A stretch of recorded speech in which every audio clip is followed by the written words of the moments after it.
사람들은 세상에 살면서 고통과 불행을 원하는 사람이 아무도 없습니다. 그러나 고통과 불행은 우리의 삶에 끊임없이 밀려오는 파도처럼 다가오는 것이 세상에서의 삶입니다. 사람들은 그 고통과 불행을 피하고 이겨보려고 열심히 노력하고 애쓰고 살죠. 그런데 잘못 알고 있는 것은 고통과 불행에 관한 원인이 무엇이냐는 거예요. 원인은 죄랍니다. 죄. 그럼 우리가 이 죄를 어떻게 이길 수 있느냐. 그렇죠? 자, 제가 이런 글을 읽어봤어요. 어떤 목사님이 쓴 글인데 쓰신 그대로 제가 읽겠습니다. 제가 며칠 전에 아파트 지하에 주차를 하는데 밤늦게 가서 차들이 이미 꽉 들어차 있었습니다. 2바퀴를 돌다가 한 자리를 발견했는데 아주 좁은 자리가 하나 있었습니다. 그쪽으로 후진해서 들어가는데 갑자기 쿵 하고 소리가 납니다. 문을 열고 내려보니까 제 차 오른쪽 뒷범퍼가 그 차 앞범퍼를 부딪혔습니다. 그런데 제 차는 많이 다쳤는데 그 차는 살짝 긁혔습니다. 순간 그냥 갈까 생각했습니다. 그래도 내일 아침 되면 차 주인이 속상하겠다 싶어서 볼펜을 꺼내서 쪽지를 썼습니다. 죄송합니다. 후진하다가 앞범퍼를 쳤습니다. 고쳐드릴 테니 연락주세요. 그리고 제 핸드폰 번호를 써서 차에 남겼습니다. 새벽 기도를 마치고 쉬고 있는데 바로 전화가 왔습니다.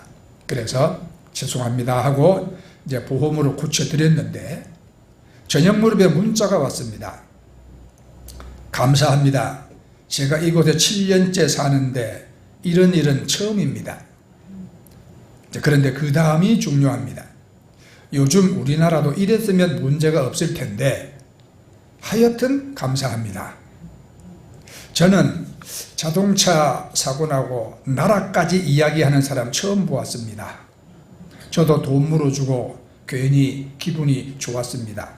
그 작은 일을 통해서 지금 우리나라가 겪고 있는 문제의 근원을 이야기하다니 이 사람이 철학자인가 애국자인가.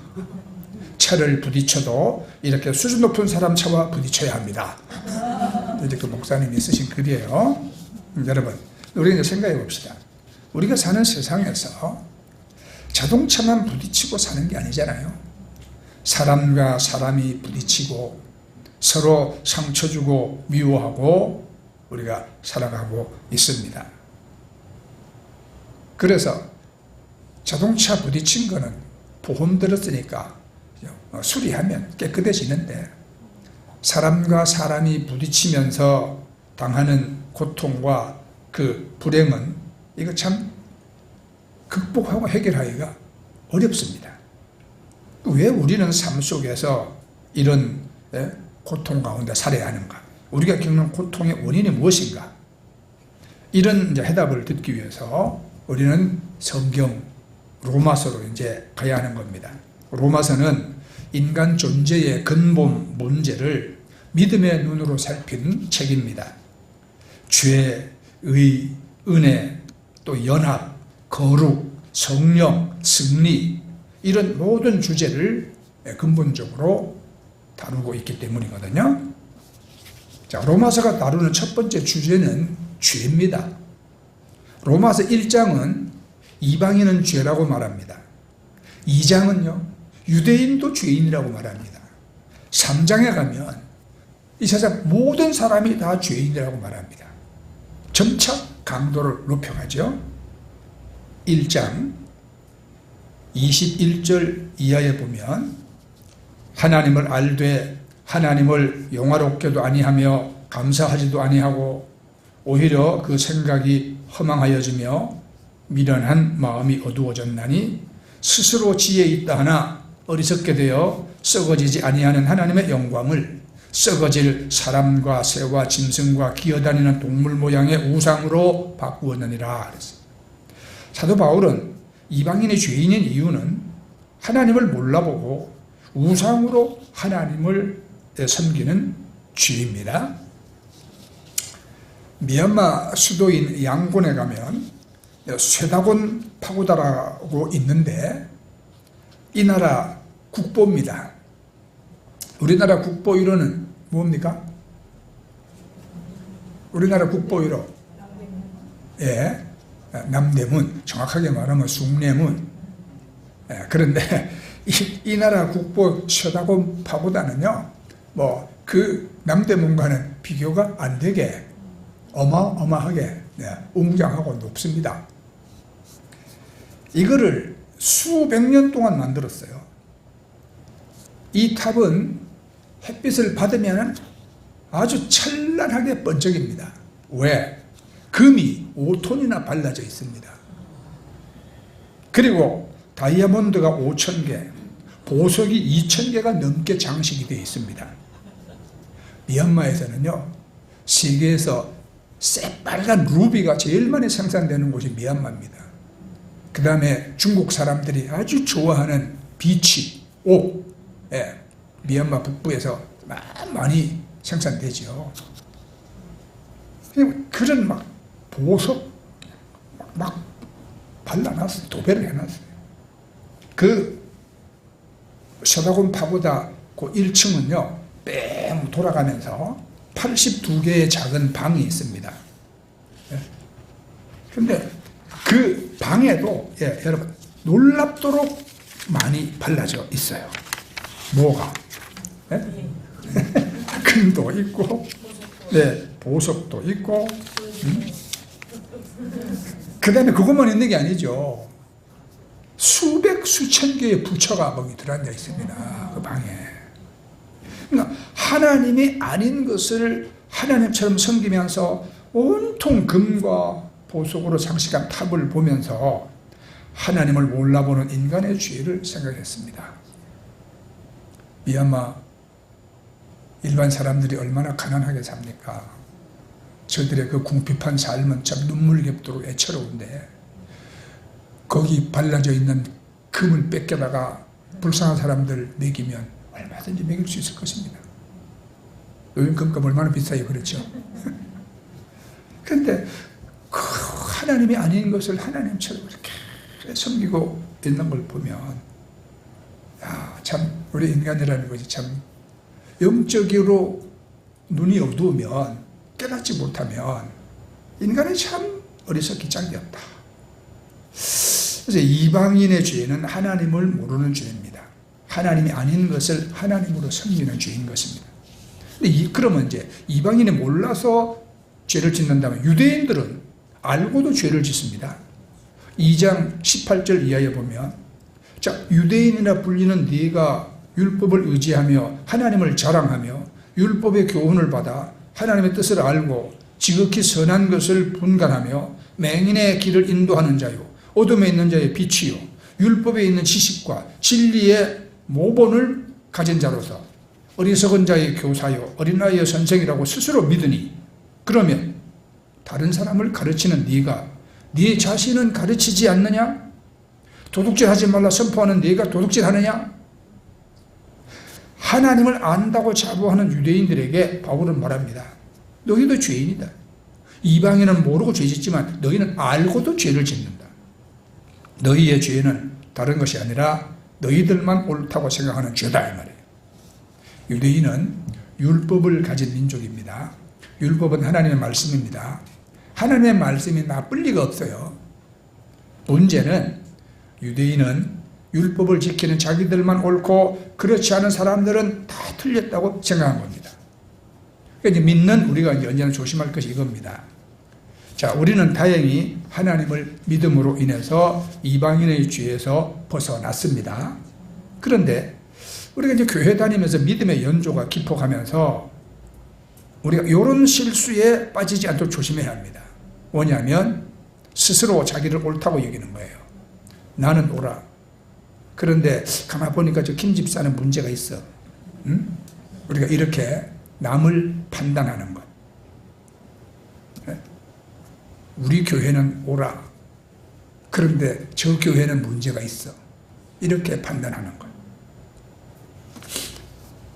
인터넷에 진짜 무서운 사람이라는 글이 있었습니다. 나 그 글을 읽고 많이 생각해 봤어요. 새벽 기도에 한 번도 빠지지 않는 집사님 눈길이 참 무섭다. 11조를 정확하게 꼬박꼬박 하는 그 성도의 눈길이 참 무섭다. 40일 금식 기도를 다니는 권사님의 눈길은 더 무섭다. 큰 교회를 다니는 성도가 무섭다. 신학 박사 학위를 받은 신학자가 무섭다. 큰 교회 목사님들이 무섭다. 여러분, 우리가 열심히 믿는 것은 좋지만 내 믿음을 절대화한 나머지 남의 믿음을 판단하지 않도록 우리가 조심해야 하는 것입니다. 옳게 믿되 그것을 남을 정죄하는 수단이 되지 않도록 우리가 조심해야 하는 것입니다. 자, 로마서 1장 2장에서 이방인의 죄, 유대인의 죄를 말한 바울은 3장으로 넘어가면 죄를 모든 사람에게 확대합니다. 그러니까 3장 이제 오늘 9절에 그러면 어떠하냐? 우리는 나으냐? 결코 아니라 유대인이나 헬라인이나 다 죄 아래에 있고 우리가 이미 선언하였느니라 그러죠. 여기 중요한 것이 모든 사람이 죄 아래 있다고 하는 선언입니다. 죄 아래 있다는 말이 중요합니다. 아래는 헬라어로 휘퍼라고 하는데 이 휘퍼는 다만 공간적으로 아래에 있다는 뜻이 아니라 지배한다는 개념이에요. 지배한다. 그러니까 누구의 지배하에 있다는 말입니다. 그러니까 죄는 다만 어떠한 것 하나 둘을 잘못한 게 아니라 그 누군가의 억압과 지배하에 들어가는 것입니다. 이거를 잘 표현한 것이 로마서 7장 23절입니다. 자, 내 지체 속에 한 다른 법이 내 마음의 법과 싸워 내 지체 속에 있는 죄의 법으로 나를 사로잡는 것을 보는도다. 사도 바울은 죄를 나를 사로잡는 것, 나를 노예로 삼는 것으로 설명합니다. 죄의 법 아래로 나를 사로잡아 오는 것을 보는도다. 그 고통스러운 포로의 상태를 내가 알아도 어쩔 수 없다 이 말이에요. 뻔히 당하는 것을 알면서도 내가 할 일이 아무것도 없어. 죄 앞에 무력하다 이 말이에요. 여러분, 죄 짓는 사람이 모르고 죄 짓습니까? 안 그래요? 이거 잡히면은 이길 수가 없어요. 제가 이런 말씀 드려봤잖아. 내가 서울 살 때 오살레 기도원에 금식하러 올라갔습니다. 기도원 입구에서 이제 접수를 받습니다. 내 앞에 키가 큰 어떤 남자분이 청바지를 입고 왔는데 그 뒤에 서니까 술 냄새가 푹 나요. 근데 청바지 뒷주머니에 먹다 마시고 나면 소주병이 딱 꽂혀 있어요. 접수받는 그 여직원이 선생님, 여기 기도원에 기도하러 오셨으면은 술 드시고 오시면 안 되지요. 입장이 안 되겠습니다. 그러니까 이분이 하는 말, 그걸 내가 모르겠어요. 나도 알아요. 술 안 먹어야 되는 거 알아요. 우리 아내도 술 먹지 말라, 자식들도 술 먹지 말라, 이웃들도 술 먹지 말라, 직장 가도 다 술 먹지 말라. 오랜 세월 많이 들었어요. 나도 알아요. 그런데 안 먹으려고 그래도 안 먹을 수가 없어요. 그래서 내가 하나님께 나 좀 안 먹게 해달라고 찾아온 거예요. 그런데 나보고 가라고 그러면 나는 어디 가서 이걸 하게 해야 돼요? 이렇게 하소연하고 있더라고. 그래서 내가, 그러면 내가 이분의 보호자가 돼서 옆에서 함께 있을 테니까 나랑 같이 들어가게 해주세요. 같이 들어갔어요. 나는 사흘 금식하고 내려왔거든요. 그분도 3일 동안 견뎠어요. 금식은 못하고 식당 가서 밥 먹고. 근데 술은 안 마셨어요. 이렇게 있잖아요.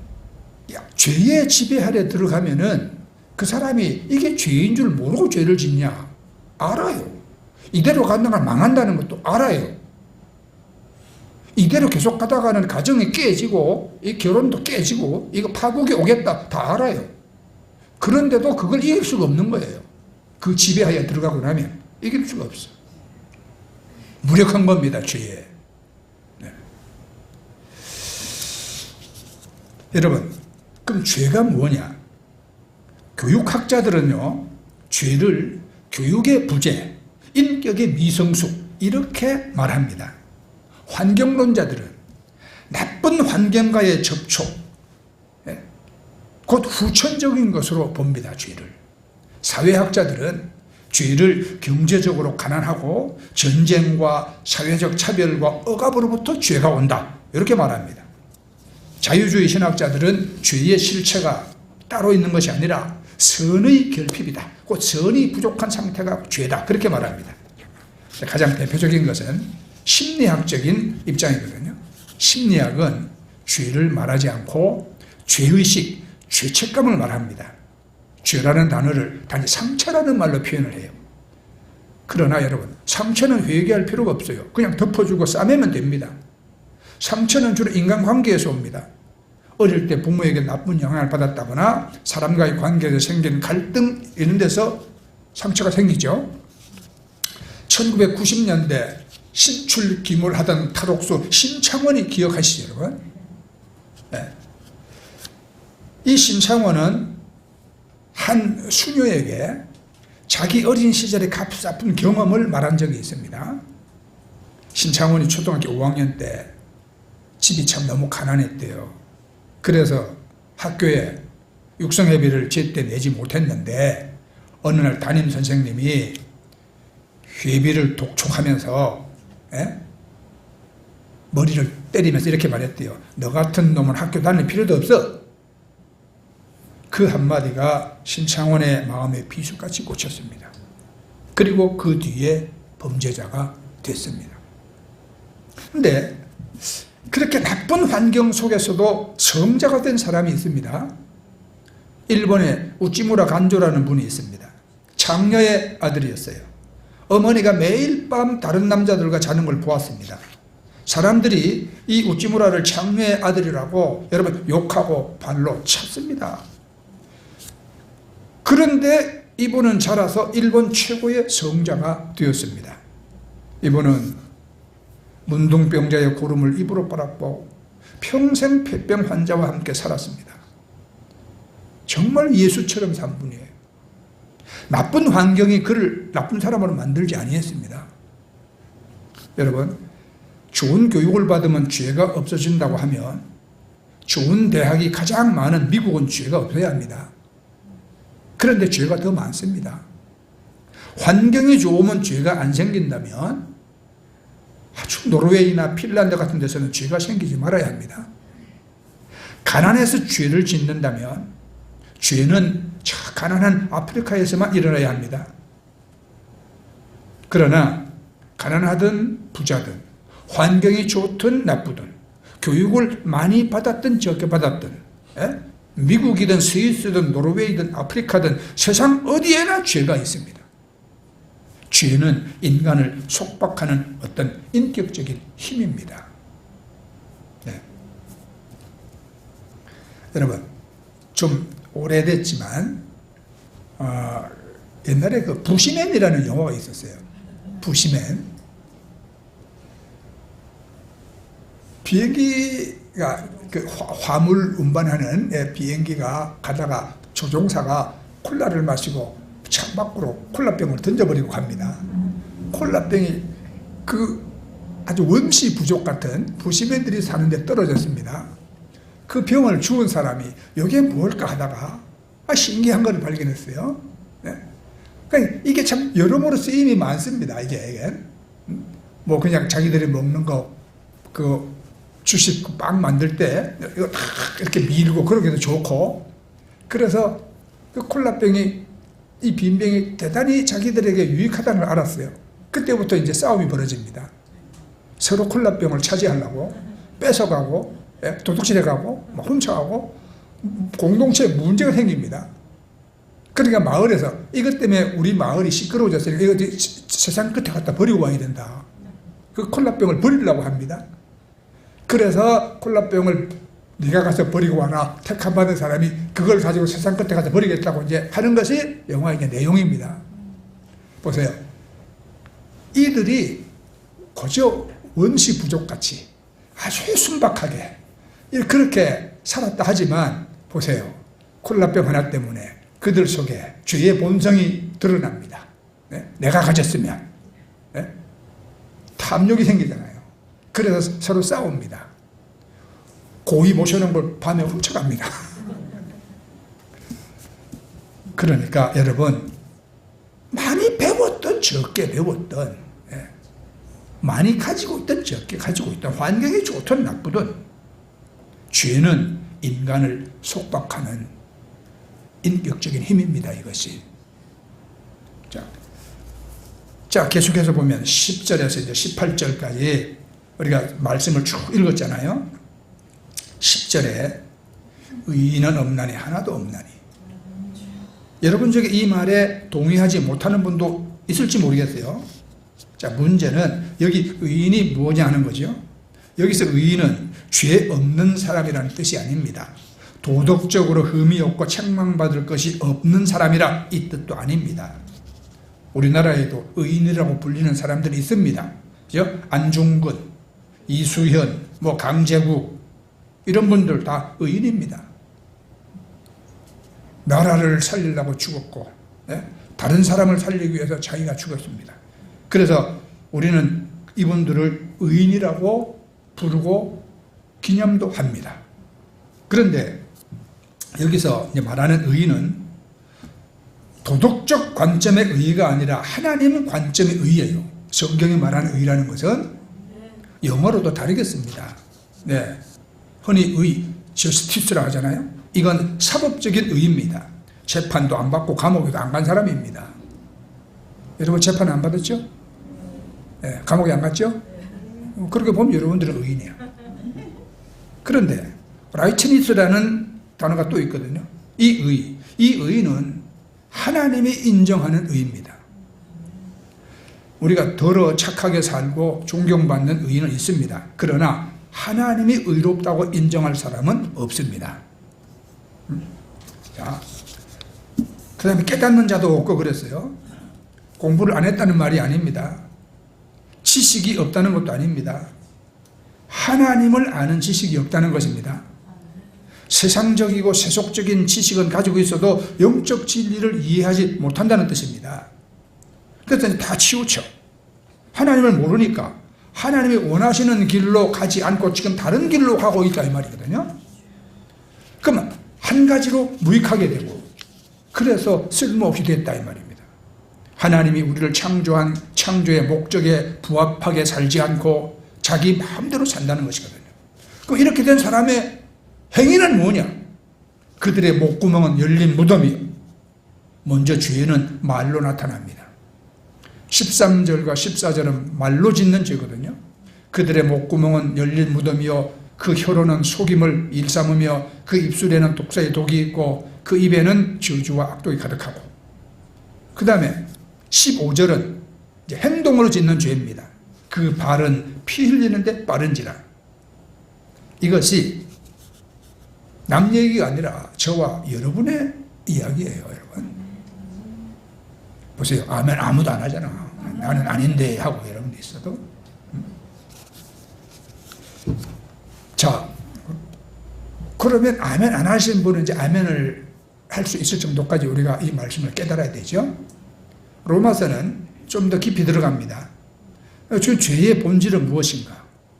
죄가 무엇냐를 물을 때 우리가 구분할 것은 죄의 뿌리와 죄의 열매는 다르다는 겁니다. 예를 들면 로마서 1장 29절 이하에 보면 쭉 나오는 죄가 있어요. 곧 모든 불의, 추악, 탐욕, 악의가 가득한 자요. 시기, 살인, 분쟁, 사기, 악독이 가득한 자요. 수근수근하는 자요. 비방하는 자요. 하나님께서 미워하시는 자요. 능욕하는 자요. 교만한 자요. 자랑하는 자요. 악을 도모하는 자요. 부모를 거역하는 자요. 여기 나오는 죄의 목록들이 많지 않습니까? 그런데 이 죄의 목록들은 죄의 열매지 뿌리는 아닙니다. 성경이 말하는 죄의 뿌리는 로마서 3장 18절에 나옵니다. 그들의 눈앞에 하나님을 두려워함이 없느니라 함과 같으니라.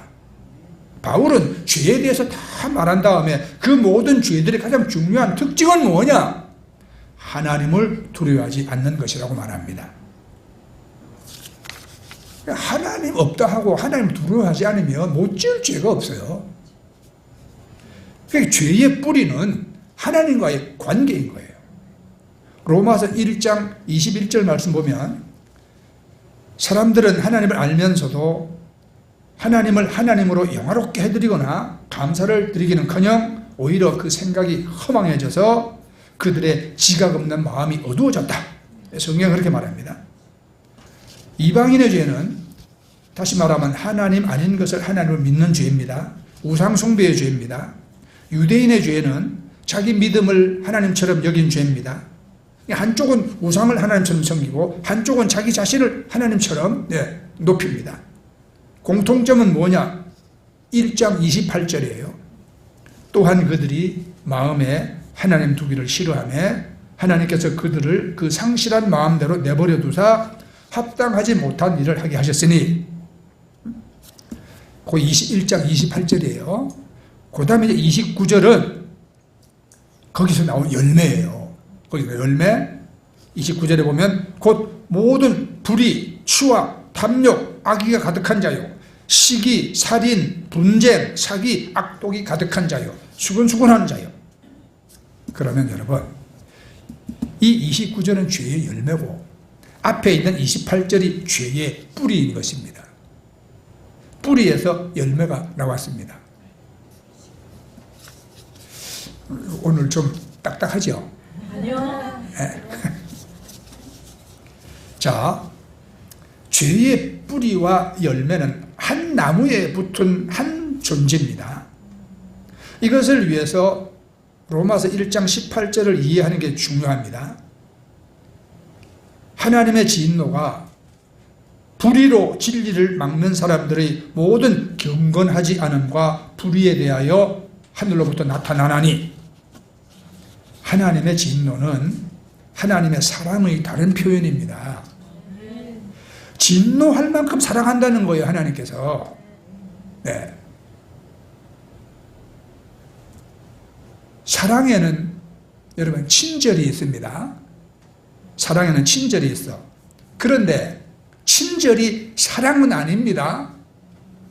예를 들자면 가장 친절한 사람은 여자를 유혹하려는 남자입니다. 지나가는 어린이 유괴범도 참 부드럽고 친절합니다. 그렇다고 그 어린이를 사랑하는 거 아닙니다. 그러면 아버지는 잘못한 아들에게 친절하지 않습니다. 그렇죠? 하나님도 마찬가지입니다. 우리 죄에 대해서 진노하십니다. 그래서 우리를 사랑하시는 거예요. 그런데 어떤 죄에 진노하냐? 어떤 죄에? 18절에 모든 경건치 않음과 불의라 이 말이에요. 불경건과 불의. 우리가 이 순서를 우리가 잘 깨달아야 합니다. 경건하지 않음이 불경건 먼저 나옵니다. 그 불의가 뒤에 나옵니다. 근데 이제 두 가지가 조금 다르죠. 불경건이라는 것은 하나님 앞에서 불경건한 겁니다. 경건하다는 것은 하나님 앞에서 우리의 모습입니다. 우리가 하나님께 드리는 헌신, 기도, 겸손, 이런 것이 여러분 경건입니다. 근데 불의는 밖으로 드러난 나쁜 행위잖아요. 앞에서 말한 추악, 탐욕, 악의, 시기, 살인, 분쟁, 이런 것이 불의입니다. 그러니까 불경건은 잘못된 믿음이고 불의는 잘못된 삶입니다. 불경건함이 나무의 뿌리라면 불의는 그 나무가 맺는 열매인 것이에요. 우리가 십계명을 여러분 아시죠? 십계명 다 외우시는 분? 오늘 손들으라 그러면 또 여러분 또 그러니까 손들라 소리는 안 하겠어요. 십계명도 크게 둘로 되어 있습니다. 1에서 4계명까지는 하나님께 대한 계명입니다. 우상 섬기지 말라, 하나님 이름을 망령되이 부르지 말라, 안식일을 지켜라, 이것이 경건이잖아요. 경건. 그 다음에 5번째 5계명에서부터 10계명까지는 우리 삶에 대한 계명입니다. 살인하지 말라, 간음하지 말라, 도둑질하지 말라, 이웃의 아내를 탐하지 말라. 그러니까 10계명으로 보면 1에서 4계명까지를 어기면 불경건이 되고 5계명에서 10계명까지 어기면 이게 불의한 것이 되는 것입니다. 결국 하나님께 불경건하기 때문에 세상에서 불의하게 사는 것입니다. 그 뿌리에서 열매가 나오는 것입니다. 자, 이것을 전통적으로 교회사에서는 7가지 죄로 설명합니다. 모든 죄의 뿌리가 되는 죄가 하나 있어요. 뿌리가 되는 죄가 하나가 있어. 거기서 6개의 가지가 되는 죄가 있다고 말합니다. 죄를 나무에 비유하면 죄의 나무에는 뿌리가 있겠죠. 그 다음에 줄기가 있겠죠. 그 이제 열매가 달립니다. 먼저 뿌리는 땅 속에 있습니다. 이거 안 보입니다. 그러나 뿌리가 중요합니다. 모든 죄가 여기서 나오기 때문이거든요. 그러면 이 죄의 뿌리가 여러분 무엇이겠습니까? 교만입니다. 죄의 뿌리는 교만입니다. 모든 죄는 교만으로 시작합니다. 다른 죄가 행동으로 짓는 죄라면 교만은 마음으로 짓는 죄입니다. 다른 죄가 사람과의 관계에서 나온 거라면 교만은 하나님과의 관계에서 나옵니다. C.S. 루이스에 의하면 교만은 하나님께 전적으로 맞서는 마음의 상태라고 그랬어요. 교만은 하나님을 대적하는 것입니다. 하나님에 대한 대적은 발전 단계가 있어요. 처음에는 하나님에 대한 반감으로 시작합니다. 하나님에 대한 반감으로. 네. 하나님이 뭐 있다면 뭐 세상에 뭐 있다위야. 네?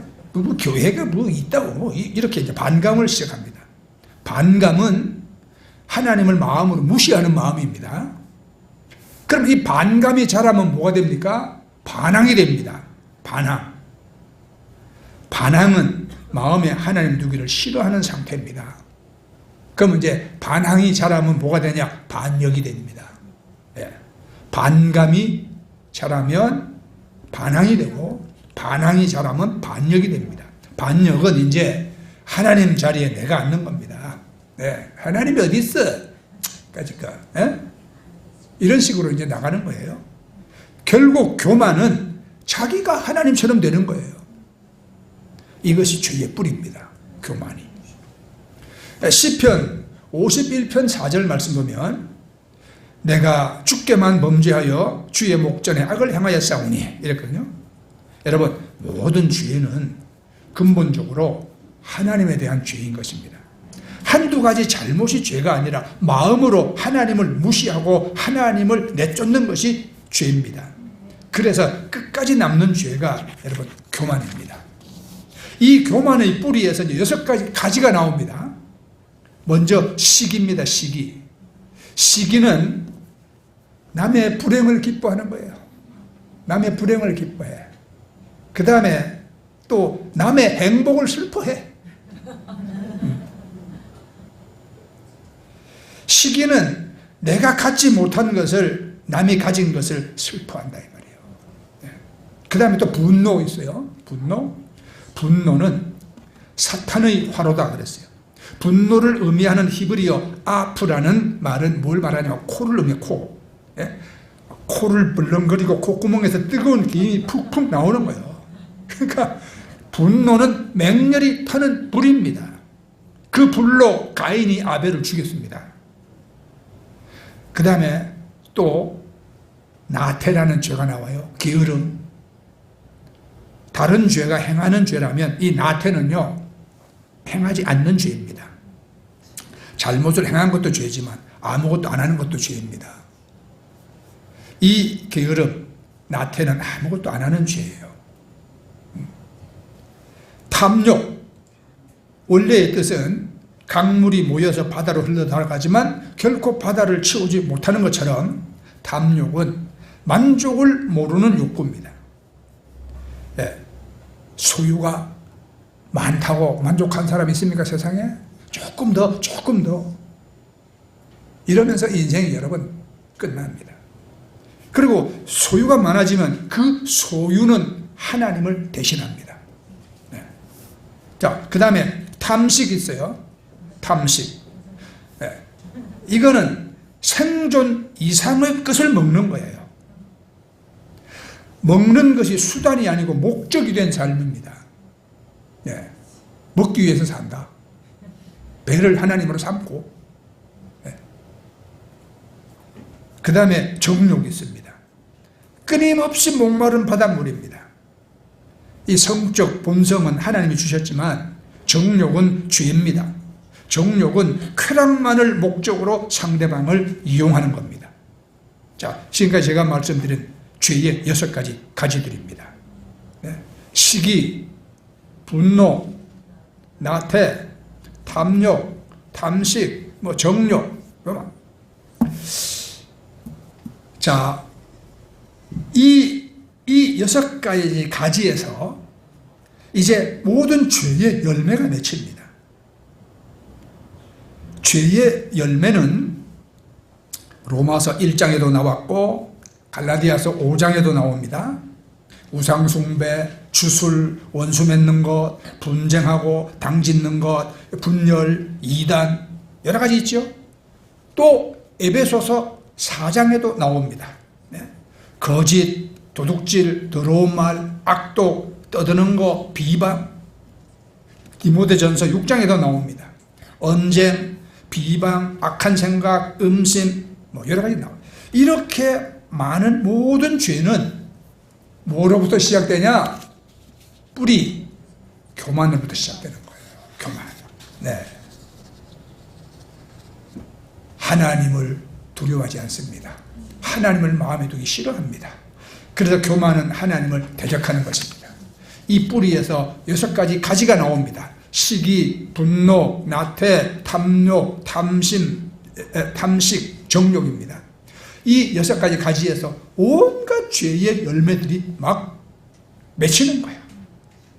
이것을 로마서 1장 18절로 표현하면 죄의 뿌리, 곧 하나님과의 관계의 죄를 불경건이라 부르고 죄의 가지, 죄의 열매들을 불이라고 하는 것입니다. 이 모든 것이 하나님의 진노의 대상입니다. 자, 그럼 이제 여러분은 그래도 나는 죄인이 아니다 이렇게 말하시는 분이 이 자리에 혹시 있을까요? 네? 오늘 읽은 말씀 10절에 의인은 없나니 하나도 없으며, 이 말에 여러분들이 정말 진정으로 동의하실 수 있겠습니까? 혹시 나는 죄인이 아니라고 말하고 싶은 분들이 있을지도 몰라. 가만히 생각해, 나는 죄라는 게 나는 과속해서 딱지 2번 뗀 거 말고는 없는데, 응? 어쩌다가 부부싸움 한 거 말고 남들이 가는 유치장이나 감옥에 한 번도 간 적이 없으니까 나는 죄인이 아니다, 이렇게 말하고 싶은 분이 있는지 모르겠어요. 그렇다면 과연 그렇게 생각하는 사람에게 지금까지 말씀드린 많은 죄의 열매 중에 하나도 과연 없겠는가? 그런 기적이 있겠는가? 그럼 설령 있다고 칩시다. 죄의 6개 가지에도 해당되는 것이 하나도 없는가?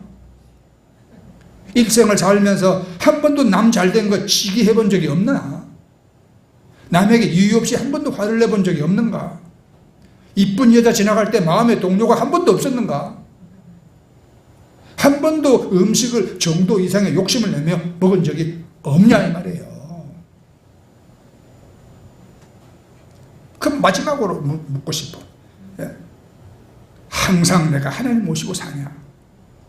하나님을 마음으로 무시하거나 거역하거나 불순종하거나 아니면 다른 무엇을 하나님처럼 여기면서 산 적이 한 번도 없느냐 이 말이에요. 그래도 없다고 한다면 바로 그 자체가 교만이다 이 말이에요. 그 자체가 교만이라는 죄를 가진 증거입니다. 그것이 죄의 열매만이 죄가 아니라 죄의 뿌리가 더 크다고 하니까, 법적으로 지은 죄가 여러분 죄가 아니라 마음으로 지은 죄가 더 많다 이 말이에요. 사람과의 관계에서 지은 죄보다 하나님 관계에서 지은 죄가 더 본질적인 죄라고 말씀하니까, 그럼 누가 나는 죄인이 아니다 이렇게 말할 수가 있겠냐 이 말입니다. 자, 이제 문제는 우리가 사는 동안 이 모든 죄에서 벗어날 수가 없으니까 우리는 어떻게 해야 합니까? 아브라함도 거짓말하고 모세도 혈기내고 다윗도 간음죄 짓고 베드로도 예수님을 배반했으니까 우리는 여러분 어떻게 살아야 합니까?